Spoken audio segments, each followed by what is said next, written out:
Welcome to Media Makers Spotlight from Women in Film and Video in Washington, D.C. We bring you conversations with industry professionals for behind the screens, insight and inspiration.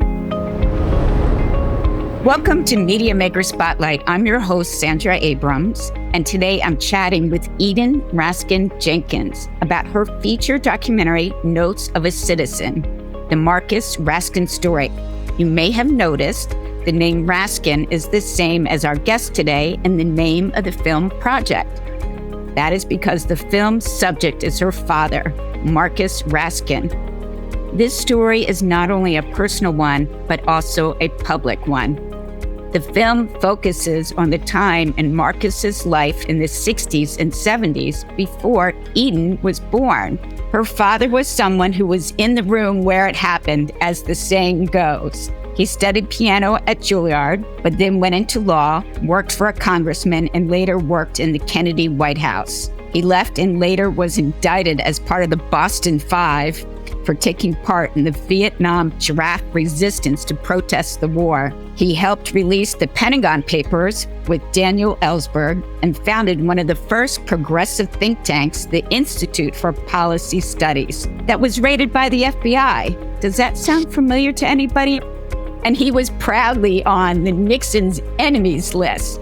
So there's a lot going on right there. But first, a little bit about Eden. She's the founder and CEO of Chasing the Moon Productions. Before starting her own production company, she worked in the nonprofit area, producing, directing, and writing promotional video shorts and news reports. She also served as an investigator with the Public Defender Service. Eden is a native Washingtonian, just like me, and she grew up in the heart of the city's progressive political circus. She grew up. That's kind of perfect, though. Bit of a circus, yes. And she grew up in the heart of the city's progressive political circles. This film is her feature, directorial, and producing debut. Welcome to Media Maker Spotlight, Eden. Thank you so much for having me. What an introduction. That was lovely. I don't know that I have anything else to say about my dad. No, we have a lot to say. Well, first of all, let's get to the film. The film's being touted as a call to action, urging us to learn from the past so that we can fight for the future. And I don't know why this is why you did the film, but why don't you tell us, why did you decide to do the film? The film has changed so much from when I first decided to do it. And so now in so many ways, it is this call to action. And I hope people relate to it and feel inspired and learn from the past so they can advocate for a future that they want to be a part of and feel proud of.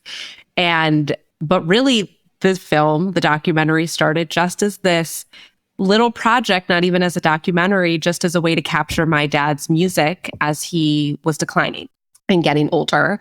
And I knew that I just wanted to have his music for us and for my family to have. And so all these years ago, I enlisted a good friend of mine from college who's a filmmaker to do me a little favor, just film my dad playing the piano. And once he agreed, I was like, why don't we just interview my whole family while we're at it and just make a weekend of this? And so we did that. And then unexpectedly later that year, my dad passed away.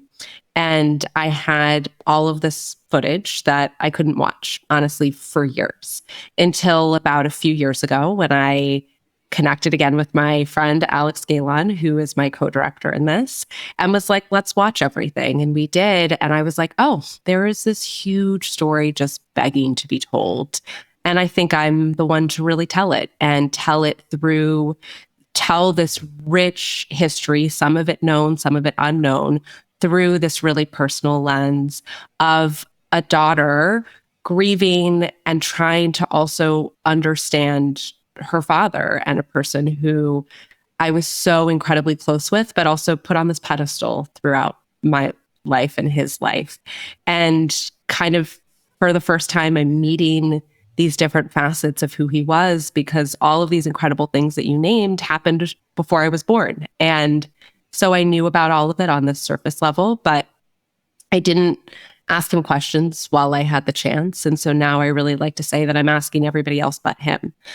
And so the film, which I'm sure you've heard from a lot of other documentarians, it has shifted so much from when I first decided to make the documentary. Initially, it was just the history. And then I was like, oh, I think I'm in it and I'm the narrator. And now it's really my journey and bringing this huge personal piece of the story to life as well. And getting to see my dad, both what you said before so beautifully, publicly and privately. So initially, then, from what you're saying, is the film started out as something personal to have for the family. So what happened? What was, and this is one of the reasons why I really wanted to chat with you, because we speak to documentary people all the time, but not someone who's doing a documentary about a family member. So how did the rest of the family react when you said, oh, by the way, you know, all that footage and all that information you said before, I'm going to make a public film. So was there pushback? Was there, sounds wonderful? Can you give us, what was that conversation like?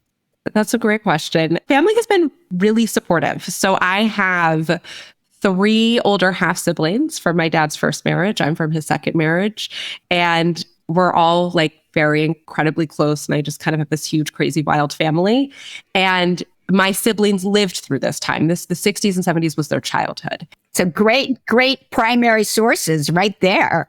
Huge, incredible primary sources. It's very fascinating. They're really supportive.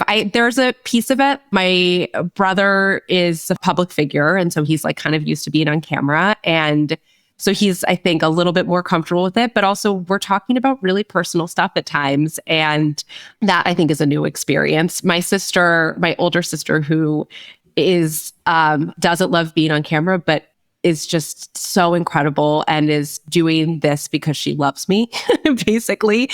And my other brother, he's really supportive, but he's like, it's not really my thing. I don't know, which is great. Like, I want to respect how everybody's comfort levels. And then my mom is just like so on board and very excited. But again, it's like shifted and they're more in it than in what it was initially going to look like. And luckily they're on board. But it's fun. And like you said, there are these really fantastic primary sources. But also what's so interesting is that they all experience this so differently. So it's very fascinating to talk to them about it and to hear their experiences, which at times are really in line with each other's. And at other times, like, they're like, that's what it was like for you? What? And talking about that with each other for the first time. And I'm kind of like the much younger sister, just like really taking it all in and really eager to learn all of it.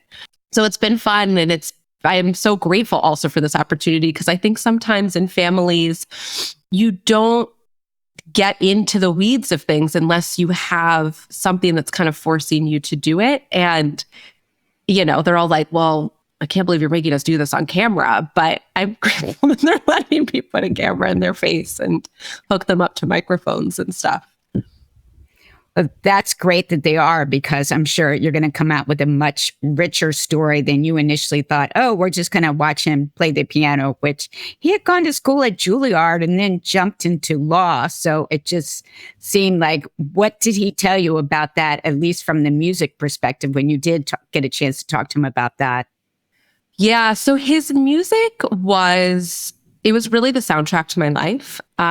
And he was always playing the piano, always. And I would fall asleep every night to him playing Clair de Lune. It was so much of in so many ways, like my relationship with him. Interestingly, like Juilliard, he went when he was 16 years old. He was a piano prodigy and had this like world-renowned famous Russian piano teacher named Rosina Levine. And he was like very traumatized by the experience and very happy to get out of there, but continued to play always. And there are so many questions now that I wish that I had asked him, especially as I learn more. Some of these things we did talk about, other things he talked to my siblings about, and other stuff I have found drafts of unpublished memoirs that he's written. And it's very fascinating that he would kind of think in music, even when he was in politics or philosophy. He always heard music playing in his head. And in so many ways, like him being an artist and a musician was really at the core of himself. So these people that you did get a chance to talk to learn about, more about your father, aside from your siblings, and in some cases, some people may recognize one of your brothers is Congressman Jamie Raskin, who's very active on the Hill and representing Maryland District. And he's also my congressman, in all fairness. And one of the things, you spoke to other people, and I was looking over the list of people that you spoke to, and one person was Katrina Vanderhoeven, who, when I was a producer in New York at CNN Financial News, I spoke to her numerous times. She came on and was a guest, and she at the time was an editor with The Nation, but now I believe she's editor-in-chief with The Nation and part owner. So what was Katrina's relationship, and how did you end up interviewing her? Like you said, I'm going to, I didn't know she was connected. Can you give us some insight into that? Yeah, my dad knew everybody, like in this very wonderful way. My dad was on the board of The Nation, so that's how they first met. And then Katrina is currently on the board of the Institute for Policy Studies, the think tank that my dad founded in the 60s. That's still in existence today, which is like pretty incredible. And so Katrina's like kind of always been in the ether of the world of my world. Another special part of the documentary is having the opportunity to interview some of the most brilliant, accomplished people. Right. I was looking over this. So you have Kai Bird, who's the author of the book Oppenheimer. You did speak to Daniel Ellsberg. You spoke to Seymour Hersh, Michael Ferber, co-defendant of the Boston 5 trial, Frank Smith. There's Ambassador Juan Gabriel Valdez, former Chile ambassador to the United States, Cora and Peter Weiss, who are activists and scholars. I'm leaving somebody out, but this litany of people that you spoke to was just like, wow. Yeah. I feel incredibly lucky. It's, and I think also, especially at where we are in the world today and where I am also in my life, it's incredible to speak to people older than me and learn from them and learn from the lessons of their life, the history that they so actively participated in that shaped the world that we live in today. And that's also this huge piece of the story in so many ways, is how do we learn about the past, learn about the rich history of this country, see the parallels, and take those actual lessons and apply it to real life. So we're not just like spinning our wheels here, but instead moving forward. And there's so much that I think like my generation and younger generations are just unaware of. And there's also a piece of what I want to do with this film is kind of like I don't want people to feel bad for not knowing these histories. Like some of this happened to my family and I didn't even know. So like, how are we supposed to understand how pervasive and corrupt the FBI monitoring was? And kind of like take this easy lens of viewing it through this personal journey and bring people in through it. So tell us, how did you go and approach these people? Because you're thinking, I'm going to interview Kai Bird. Oh, sure. Yeah. And a lot of people will sit there, there's a lot of people listening, and they're saying, I'd like to interview this person for my documentary or that person. What advice do you have when you approach people? Yeah, that is a great question. So Kai, I've filmed with him because also part of this is journey. So like I filmed with him on my GoPro. We haven't sat down for his official interview yet, but so some of the people on the list were like, we're getting there, but I have to recognize a privilege that I have in this process when it is about my dad. And most of these people knew him and were close with him and loved him in some way, are happy to talk to me. So there's like that piece of it where it's like a privilege that I'm so grateful for. One thing that I have learned through this process, and I think also from my dad in a lot of ways, and maybe it's like because I'm a first-time filmmaker, so I'm a little fearless in this. I'm like, okay, if somebody says no, they say no. Like, that's whatever. And my dad was very big on, if he was like, if you want to do this, just do it. And honestly, when I was younger, I found that a little overwhelming. And because my dad was such this brilliant person where I was like, you can't just do these things. You can't just make them happen. And now I'm kind of at this point of my life where I'm like, why not? Like, if this is something that I believe in, I'm going to push for it and I'm going to keep trying and I'm going to ask the questions. And if I get a no, I get a no. And maybe we'll come at it from another angle and see how we get there. So that is like advice that I have for people is kind of trust your passion, trust what you bring to the table, and be relentless. And my sister and somebody else who I have interviewed, they were like joking about how relentless I am. And I don't know that they meant it as a compliment, but I'm like, I'm going to take it as a compliment. Go for it. That's right. Take all the compliments you can get. Yes. Exactly. You have to be. I think most filmmakers know that. I think most women know that. Like, you just have to push and keep pushing. One of the things, though, and following your passion, you also need funding. You are a member of WIF. I'm a member of WIF, Women in Film and Video. You got the DC Humanities Grant. So how did the grant come about? And what is your responsibility in receiving that grant with making this film? That was a huge honor. I'm from DC, and this is such a DC story in so many ways. And DC is the backdrop and almost like its own character. So, and I feel such a deep love for the city that I grew up in. And so to have the support from Humanities DC just means so much. And so I think with any funding that is received, the big responsibility that I feel is to tell the story as truthfully as possible. And that is a big weight that I feel. And inspiring and also at times stressful. With the humanities grant also to kind of like give hope to other people. It was my third time applying. I did not get it the first 2 times. I almost didn't apply this time. Wow. No, that says you try again. You try again. And people had told that's me, great advice to other people to keep trying. Exactly. And like I had heard from people, people have told me, they're like, just in grants in general, they're like, you just have to keep doing it. And it's a slog at times. Grant writing is like incredibly time consuming.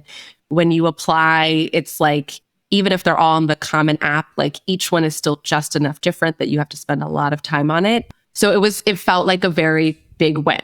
And so I encourage people to like continue to stick with it, even if you're feeling beaten down by it, and also making sure that you are applying to grants that actually make sense for your film, especially when it is so time consuming. But I have also heard from other people that even if you don't get the grant, it's important to apply, one, because it is helpful in like refining your story and it changes so much in the process, or at least mine has. So kind of like checking in again and saying like, where are we? Let me get this down on paper. What has shifted? What's the same? How do I make this a little bit stronger is always helpful. And then also the grant reviewers, they're all in the industry, not Humanities DC, but like other film grants that you're applying for, all in the industry in some way. So it helps raise awareness for your film. And that is also always helpful. So even if you don't get it, you're still increasing your name recognition in some way, which for a first-time filmmaker, that's important. And you had said before, like with the people that I've interviewed, how does that come about? And so that is because of my dad, but I knew nobody in the film industry before I started this. And now I have like a very rich network of advisors and people that are really invested in this in a great way, because I just like went to events, followed up with people, met people, and like really pushed myself out of my comfort zone. And that's also this other piece of just like, it's a grind and a hustle, to do that. You have also gotten a great group of people. So as the first time filmmaker, you had mentioned earlier, initially you had invited a friend from college and just did some video with your dad playing the piano. But how did you find the rest of your team? So it's Alexander Galen. He's a director and teaches. There's Sam Schechter. He's a producer. And then you have Emma Hildes. She is director and producer of The Janes and also Inventing David Geffen. So how did you find these people and put your team together here? Yeah. So Alex, who is a friend from college, who's kind of like been with me on this roller coaster journey from the beginning. And he is so incredible because we speak the same creative language. And also because this is such a personal film, it's nice to have such a safe space in somebody like him. Sam, I have known from DC. And so we've known each other for a long time. And Emma, now I'm drawing a blank on how I met her. It's because I am just constantly networking, to be honest. And it's like I meet somebody, I follow up, I kind of force a meeting on them and just stay in touch. Meeting? Kind of, I'm like, oh, do you want to Zoom? Great. And it's like you just kind of keep pushing. So networking. But I guess one of the things that's not clear to me, so I was looking at the trailer. What is the stat? And you just mentioned that you still needed to do the sit down with Kai Bird. What is the current status of the film right now? So we're chatting in September of 2025, but our episode may not come out until the beginning of next year in 2026. So what's your status right now? So I'm still in production. And I'm like halfway through with the interviews at this point. And so I kind of have the list of people that I need to still film with. Kai being one of those people. And yeah, and it's a process. The list has expanded. There's been a lot of things too where I thought like, oh, it'll just be a bullet point in the story. And then I'm like, oh, now it's the arc. And so there's been a lot of honestly, like unexpected bombshells that have taken me down these different paths that are incredible. Share anything? Yeah, sure. There's spill the tea. Spill the tea. Yeah. So you mentioned Daniel Ellsberg before, and so I had like always kind of known in some way that my dad maybe had something to do with releasing the Pentagon Papers, but it was never talked about, and I never talked to him about it. None of us really talked to him about it. And when he passed, it was like mentioned in his obituary, but there was still nothing was really known. And I had never met Daniel Ellsberg before and was connected with him by a close family friend. And Ellsberg was like, all right, I'm going to tell you a crazy story. And I was like, oh, okay, please do. So basically what happened is Ellsberg obviously photocopied the Pentagon Papers. He had initially tried to release them through the Senate, which didn't happen. And my dad was working on a book about the Vietnam War. And Ellsberg, who knew my dad from when my dad worked at the White House, my dad worked in the National Security Council in Kennedy's administration. And Ellsberg was at DOD and Brand at that time. And so they knew each other from them. And Ellsberg reached out to my dad and was like, I have something that I think you're going to find really interesting. And so gave my dad about 1,000 pages of the Pentagon Papers. And nobody else had seen them at this point. Nobody. And gave him a copy and was like, do not photocopy these and do not give them to anybody else. And so my dad photocopied them and gave them to Neil Sheehan from the New York Times behind Dan Ellsberg's back. And I did not know. Neil and your dad knew each other from school or something? I think that's what it was. No. Neil had written something. Something in the New York Review of Books. And my dad was like, I think he is the person. Basically, he's going to care about this, basically. And Washington, it was so small at that time, too. Right. And my dad was such an activist and was like kind of a known person at that point. Right. And so at that point, the Times was going to run the papers based on this like 1,000 pages that my dad had given Neil Sheehan. And then basically once it became clear that the Times was not going to run them, my dad went to Daniel Ellsberg and was like, I think Neil Sheehan would be interested in seeing the papers. You should reach out to him. Still never telling Daniel that Sheehan already had the papers. And literally the next day, Daniel Ellsberg reached out to Neil Sheehan, and then the rest is the history that the world knows. So that was like a big kind of bombshell for me on so many different levels, which has been interesting to uncover, unravel, piece this history together from my dad's perspective, from Daniel Ellsberg's perspective, from the New York Times perspective, and explore this like really well-known history in a way that it's never been talked about before, which has been really cool. And then also as a daughter to be like, I can't believe my dad did that behind his back. And so there's also this interesting piece of it where people react very differently. People are like, he had to. And then that was his moral obligation. Yeah. Right. And so I've had these like very interesting conversations with people about what you would do, how you would handle a situation like this. Yes, that's a great question to people. Would you go and do this? Yes. And just for some people may think, well, what are the Pentagon Papers?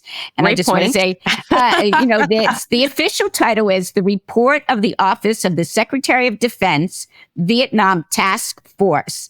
And it was a report that went out, and it was about what was happening with the Vietnam War. So that's why it was so controversial, because it was not supposed to be public. It was never supposed to be public. It was basically like an internal investigation into the Vietnam War that showed that the US government knew that the war was unwinnable, basically from the beginning, and continued to draft people, spend more money on the war, and send people overseas and kill Vietnamese and Americans. And they knew always from the beginning that this was not winnable. And so it was a very big deal to have these papers become public. And at the time, it then also shifted into this like very interesting conversation about freedom of the press. And basically the Nixon administration they forced injunctions on the New York Times, on the Washington Post. Right. And Katharine Graham, the whole story about Katharine Graham and winning the case. And they said, no, you're not going to win this case. Right. Exactly. So it essentially like established freedom of the press. And one of the really cool people that I got to interview was James Goodale, who was the counsel for the New York Times at the time, and argued in front of the Supreme Court. And it, wow, was like, privilege, to hear this primary sources, firsthand account as to what was going on behind the scenes, published, not published. Right. Right. And like, for them, they're like, what are our protections? And it, thank God for the bravery of people at that time, and for the people in the room making the decisions, and for a lot of people just like keep pushing for what they believed in. Well, you're talking about, you got this bombshell interview, and your dad left a lot of papers. So, from an archive perspective, how do you go through the papers? Was it divide and conquer? What was your way what's your way in this process from that perspective? I wish it was like more organized. I could like impart some advice in some way. My dad has a very extensive archives at GW, which I'm like very lucky that even exists. And so I started there and went through all of his papers that basically like were in stacks up to here in his home office for my entire life, are now like, you can't even have water by them. For anybody that's done like archival research, you're like, you can't have water, there's no food, there's like nothing. And you probably had like your peanut butter and jelly sandwich and probably. Oh, yeah, exactly. It's like there's coffee stains, and like that's like my lollipop still stuck to it from when I was 7 years old. I was like, really, this is hysterical and like amazing. And honestly, like, thank God for librarians and archivists. But so that was my starting point. And that was very illuminating for me and started pushing me in certain directions. I've since been back to that specific archives and see stuff in such a different light than I did initially, because the more that I learn, it all fits together more completely. But yeah, the first time it was really interesting. My dad had saved all of his correspondence from when he was in Congress, in the White House, and then founding the Institute for Policy Studies. And So it's like from 59 to 63. And it's like the carbon copies from the typewriter. And like reading my dad's voice as a 26-year-old was just like such a cool experience for me. So I started there. The Institute for Policy Studies also has some extensive archives out at the University of Wisconsin. So I went out there. And then it's just like a lot of like digging really deep. I've been to the Kennedy Library out in Boston. I have done a lot of like video archival research as well. And then also have FOIA'd his files, his cool, very extensive FBI file, which was very fun to go through. And I have 1,000 pages of it. You actually got it when you foiled that because for people who don't know, it's the Freedom of Information Act, which anybody can do. And there's like a whole way of doing it for each different departments that you can do it for the government. But wow, you actually got it. That's amazing. I got it. But like with the little like asterisk caveat. So I got stuff that was still on site at the FBI even though it was from 60 years ago. And then the rest of the files at the National Archives. And because it's such a big file, there's such an extensive backlog, but it will take me 10 years to get the rest of the file. Only 10 years. Right. Only 10 years, no big deal. And I'm still waiting for FOIA responses from the other agencies that I have sent Freedom of Information Act requests for. But yeah, the FBI file was incredibly illuminating, and felt some of the stuff that I was reading felt incredibly parallel to what is happening today in our country. Some of it is just like copy and paste. And some of it just feels so outrageous to read. And I'm like, this happened to my family and to my dad. And you read about it in the file, and then having conversations with the people who lived it is fascinating. And there is a lot of collateral damage in actions of that kind. And like the FBI monitoring was like joked about my whole childhood. And, talking to some people who are like, I didn't know who I could trust. And that was really hard for me. And like, how does that shape a generation of people, basically? Mm-hmm. No, it definitely changes their mindset on that. Well, speaking of generations, I'm going to talk about the music. Did you have to go for rights on it? How did you get some of that music that you play so far in the documentary? Music is going to be a very important piece of the film because it was such an important part of my dad's life and my relationship with him. And, luckily, the music from the 60s and 70s is so iconic. And so I want to make sure that we use that in a way that really transports the audience back to this time and makes it feel like super tangible. And then also use my dad's music. So my dad played classical, and in the trailer, he's playing Claire de Lune, which was my favorite of his songs. And, that is all old enough that it's all public at that point, and then it's my dad's renditions of it, so that's fine. But really use the music to bring us into the personal and to show us my dad and kind of like show us his soul in so many ways. But yeah, I'm excited for the musical piece of it and kind of like using it as the fabric that helps weave this whole story together. And how is Women in Film and Video helping you with your film as you continue to work on it? I mean, Women in Film and Video is amazing. I'm so grateful to Melissa. She is truly my hero. Like I said, I'm new to filmmaking and reached out to Melissa, and she has just been such an incredible resource and wealth of knowledge for me, and is also wildly encouraging and supportive. She is. As soon as you tell her, I'm thinking of looking into this, she's got 5 people you need to go talk to, and there's this class, and go do this. Yes, definitely. Yeah, exactly. And so that has been like just such an important piece of this. They're also my fiscal sponsor, which is you need to have if you're going to get donations from anybody. So that has been really great. And she's just such an incredible resource. I mean, I'm so grateful. And I come from the association world. And so I also know it's like a gym membership. It's like you get out of it what you put into it. So immediately I'm like, I'm going to like reach out to Melissa. I'm going to introduce myself and really get engaged, because that's how you make things like this worthwhile. But I'm very grateful. And I think also, like I said, I spend a lot of time networking and meeting people. And I have really met some of the most generous people who are like, I believe in this story. This sounds interesting. You seem passionate about it. Like, I want to help you. And are just really, I coming like out of COVID where everybody's like so isolated, it really like restored my faith in people in this really beautiful way where people are like, yeah, I want to help.